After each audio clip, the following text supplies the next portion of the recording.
Welchel. You might recognize me from my time on television. Now, I'm traveling the country, meeting people with the most amazing collections we can find.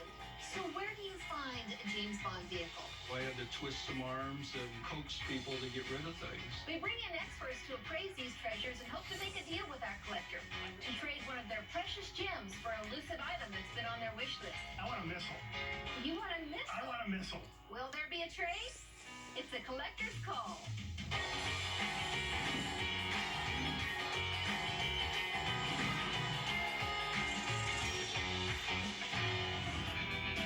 Today, we're in an unlikely setting, an airplane hangar in a remote section of the country, visiting our collector, Doug Redinius. This is where Doug stores an incredible array of vehicles from movies featuring Agent 007 James Bond. When I started collecting, it wasn't just this or that, it was everything I could possibly get my hands on. Doug started collecting Bond memorabilia in 1981 while he was working as a postal carrier. He eventually had over 12,000 pieces of Bond artifacts, much of which he sold to a Miami collector a few years ago. Doug's now become a part of the Bond family, accepted by the estate of 007's creator, author Ian Fleming. He's now a regular visitor to Bond movie sets and premieres. We were first invited to go to the premiere of the Timothy Dalton film, his first film, The Living Daylights. A few years later, we were invited back to go to Key West, Florida for License to Kill. They put me in the film. We went to the premiere later in the year, and it's just been sort of an ongoing invitation ever since. These days, Doug helps run the Ian Fleming Foundation, a charitable organization he co-founded. The vehicles in his collection are part of the foundation. We had created this entity to raise money for charity using vehicles that the producers had pretty well written off. Doug is joined by another Ian Fleming Foundation member, Colin Clark, an aircraft mechanic and longtime Bond fan.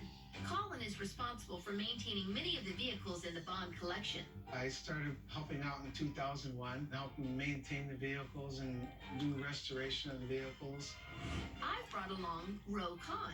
He's a longtime radio talk show host who's been a James Bond fan and collector for years.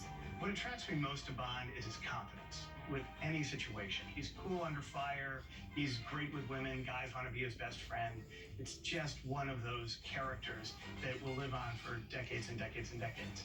Ro will appraise Doug's collection, and he's brought along something special that Doug doesn't have in hopes of making a trade. Will Doug take Ro's offer? In the end, it's the collector's call. Doug, thank you so much for inviting us out in the middle of nowhere, this airplane hangar full of James Bond vehicles. Who would have thought?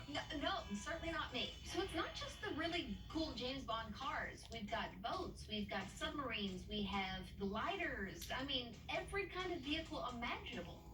How did you get all these James Bond vehicles? Well, we were lucky when we started, people owned them in their private collections, or they were driving them or using the boats for boating. No. Yeah, but you couldn't do that today. I think everyone is aware now what the value of it is.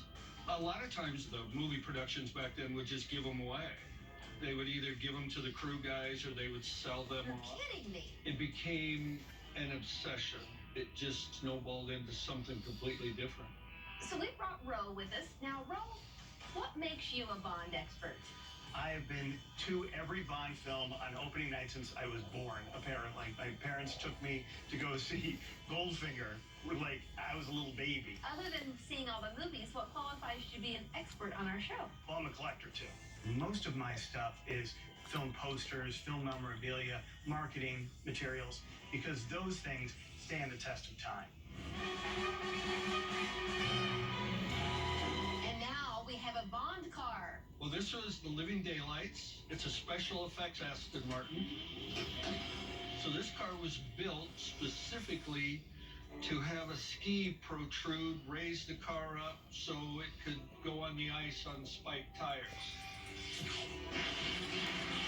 So they didn't want to take an actual Aston Martin and make it do all that. So they built this Aston Martin to do that. The Aston Martin from Living Daylights, Timothy Dalton's first film. It's just all fiberglass. It has real chrome, real lights. And the idea, which they do this many times in the Bond films, they'll make copies of cars just to get close-up shots. So how do they get it moving? Like a running start and push it, or? Well, no, that's the funny thing. They actually outfitted the whole car. As you can see, it's very detailed. And they only filmed the ski coming out. And how did you get it? We traded for it. We owned a road version of the Q-boat. When we found out we could trade that for an Aston Martin, we thought, that's a no-brainer. Gotta have an Aston Yes. Martin. What do you say, Ro? This is worth $250,000 right now. It's just some fiberglass and some fiberglass wheels. What's up with that? Because of its lineage, because of what it is, because it's an Aston Martin, for a lot of reasons, this thing has great value. And sometimes the actual stunt cars, if you will, or the mock-up cars, can be worth more money than an actual car.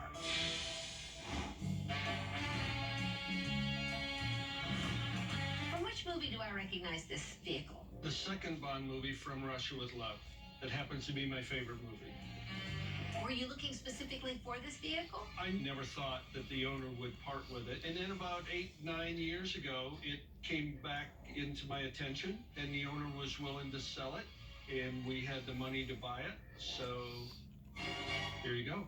The Hiller helicopter is probably the best piece in this entire collection. It is from one of the most iconic films, From Russia with Love.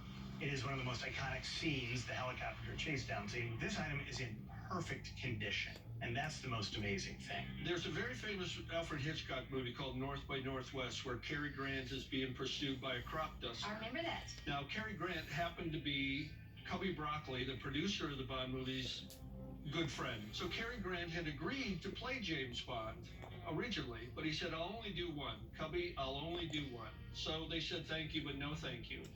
So as a little homage to his best friend, Cary Grant, they swapped out the crop duster, used this helicopter, and Sean Connery is being pursued out in the middle of a field. This is a special piece. It is. We'd love to be able to fly it, maybe. It's not working? Oh, it does work. Okay. And it does still fly. It would just be a little bit too risky if you were to fly it. We do pull it out of the hangar and we start it up and we run it at a high rate that it could lift off. But if we lift it off the ground, we're violating FAA rules, so we try not to do that. When we purchased it from the previous owner in England, he was flying the helicopter. How much did you pay for it? You said you got a good deal. About $55,000 US. That does sound like a good deal. How It was good a very deal was cheap. it? An amazing deal, because this is at least $500,000. I think that's actually a fair evaluation because there isn't anything from the first film, Dr. No. And when you think about all the years that have passed since the second film was made, just to have anything from that film is remarkable.